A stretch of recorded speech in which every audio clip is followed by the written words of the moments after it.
Meus caros, vamos ao Gospel News, edição do dia 18 de março de 2019. Vamos às principais notícias que estão aí na pauta e na ordem do dia, seja do mundo gospel ou de política ou qualquer outras coisas. Vamos lá, primeira notícia. Pastor da IURD testa a libertação de viciados com drogas durante o culto. Vai deixando seu like e comentando aí essas notícias. A Igreja Universal do Reino de Deus tem sido bastante criticada por exibir durante o programa Balanço Geral na Rede TV, ou melhor dizendo, Rede Record, né? Um programa religioso onde o pastor oferece cocaína a um homem que acabou de receber oração para se curar do vício das drogas. Quem aparece no vídeo é o pastor Adriano Moraes. Ele oferece uma carreira de cocaína ao cidadão pedindo para ele dar um tiro, né? Um trago, sei lá. O homem chega a questionar se a droga é de boa qualidade. Por ser um programa vespertino, muitos questionam a falta de responsabilidade da igreja. O jornalista Flávio Rico, do UOL, comentou o assunto e questionou como o pastor conseguiu aquele produto. Vale lembrar que essa não é a primeira vez que a iluminação usa drogas para testar fiéis que passam pelo ritual de cura de vícios. Os casos, melhor dizendo, geram sempre polêmicas. É lamentável. O sujeito aqui na foto, até ele aqui, como é que ele vai conseguir drogas? Isso já é uma pergunta interessante. E a segunda, é necessário fazer esse alarde todo? Quando Jesus curava, libertava os que estavam com alguma patologia, algum problema e tal, ele mandava eles fazer então aquele alarde, tocar trombeta e tal, não. Jesus dizia, olha, vai lá, pague quando era necessário curar, acho que era lepra, né? Tinha que pagar uma moeda lá para o sacerdote, mas não diz quem curou, né? E não faça muito alarde e tal. E esses não. Esses pastores, eles querem sensacionalismo, querem fazer alarde, querem dizer que eles são bambambam, eles querem causar, impressionar, porque assim chama a atenção das pessoas, assim faz com que elas venham, dão seu dinheiro e por aí em diante, né? É lamentável. Agora, isso aí é caso até de polícia, né? Porque como é que ele conseguiu a droga ali? E outra, quem que garante que depois daquele ritual, aquele culto entre aspas, que eles não fumam? O que eles fazem com aquelas drogas? Eles jogam fora, eles incendiam, ou colocam fogo, né?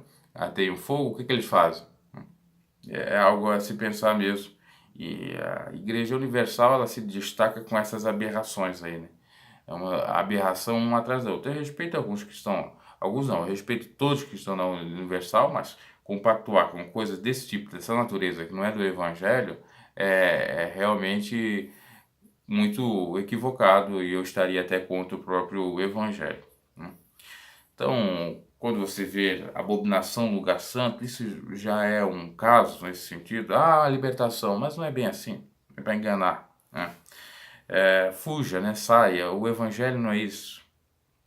Bom, vamos a outra notícia aqui do mundo gospel e até interessante. Vamos lá.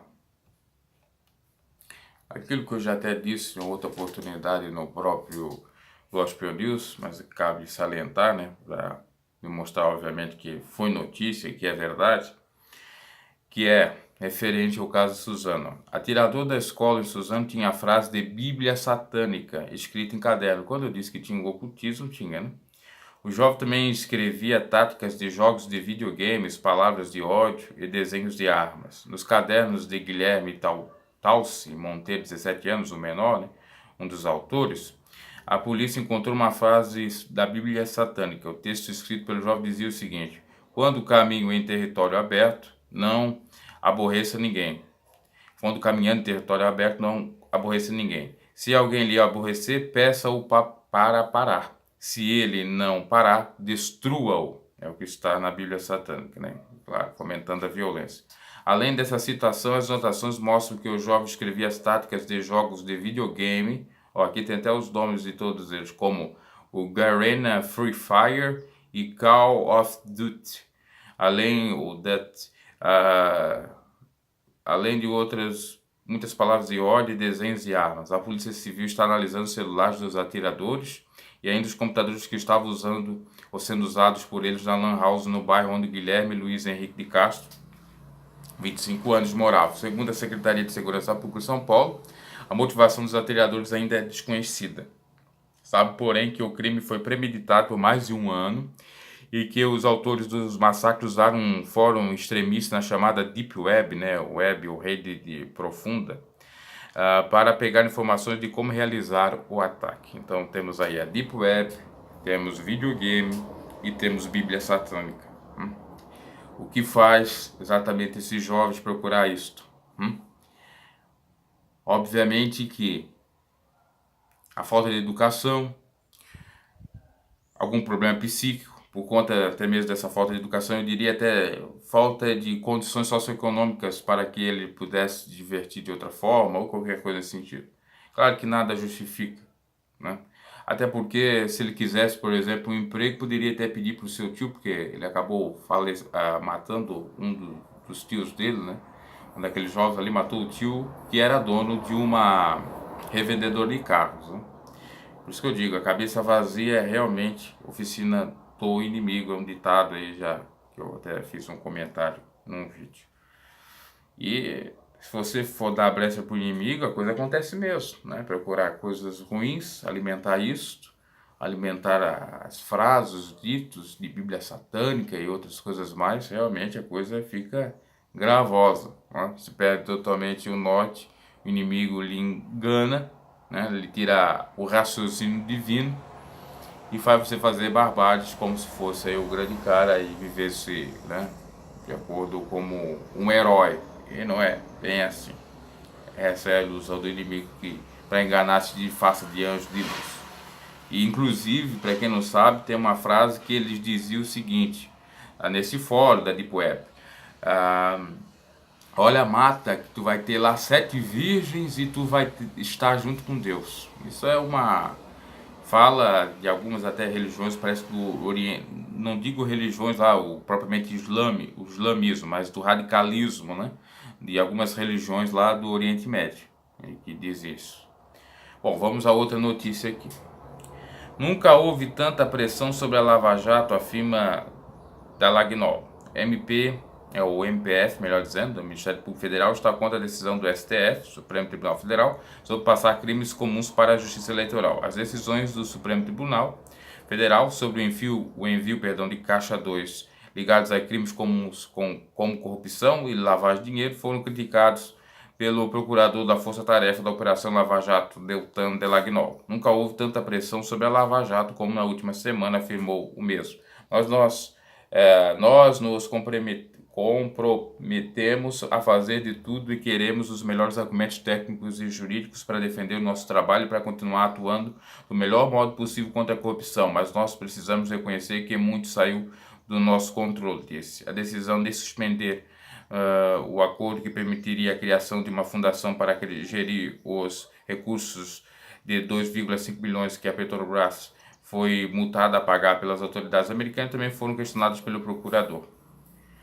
Dallagnol argumentou que o acordo para a criação do fundo, que receberia 80% desse valor, foi feito de modo plenamente regular. As declarações foram feitas durante um ato de desagravo realizado nesse sábado, dia 16 de março, passou agora, né, na sede do Ministério Público Federal, em Curitiba. Nesse domingo, dezenas de manifestações contra as decisões do STF foram realizadas no país. Na visão de Dallagnol, cabe à sociedade brasileira, em última análise, por meio dos seus posicionamentos do Congresso Nacional e do governo federal, decidir que país quer para si.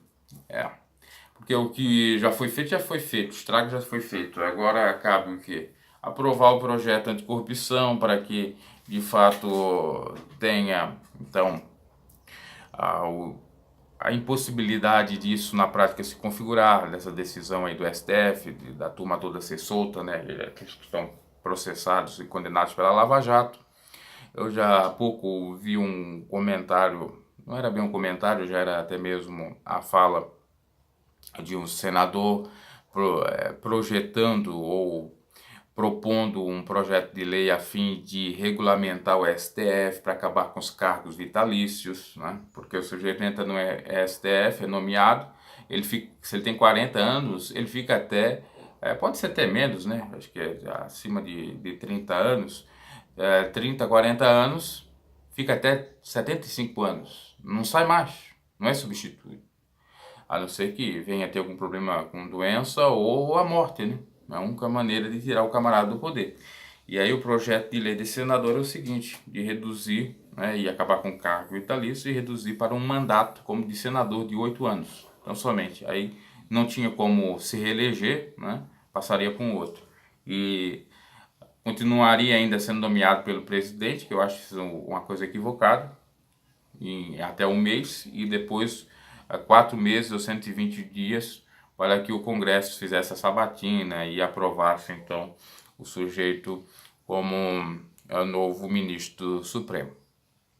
Vamos aguardar, algumas coisas estão aí acontecendo, né? Como ontem teve o manifesto, até coloquei aqui no canal, da turma lá em Brasília jogar papel higiênico lá na frente do STF, né, a fim de mandar um recado bem claro para eles que eles estão fazendo excremento, bosta e não estão fazendo aquilo que agrada o povo.